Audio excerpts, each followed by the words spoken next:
বন্ধুরা সব কেমন আছো? আশা করছি সবাই ভালো আছো, আমিও ভালো আছি। তোমাদের দুপুরের খাওয়া দাওয়া হয়ে গেছে বন্ধুরা? আমরা এই খেতে বসলাম, তা ভাবলাম আমার বন্ধুদের সাথে একটু শেয়ার করা যাক। তো তোমরা তো সবাই শুনেছো বা জানো যে শরীরটা আমার ভালো নয়, যার জন্য আমি খেতে ভালো লাগছে না। তো দেখো কত রকম তরকারি হয়েছে, মাছের ঝোল হয়েছে, কুমড়ো আলু ছোলা দিয়ে তরকারি হয়েছে, মাছের ঝাল হয়েছে। তো আমার কোনো কিছু ভালো লাগছে না বলে আমি এই যে ডাল সিদ্ধ করে নিয়েছি, সাথে নিয়েছি আলু সিদ্ধ আর ডিম ভাজা। তো এইগুলো দিয়েই আমি খাবো বন্ধুরা। তোমাদের কার কার এরকম খাবার ভালো লাগে তো একটু সবাই কমেন্ট করো।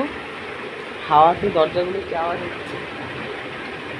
তো আজকে তো মনে হচ্ছে আমার এই খাবারটাই খুব ভালো লাগছে। তো তাহলে বন্ধুরা আমি খাওয়াটা শুরু করে দিই, কেমন?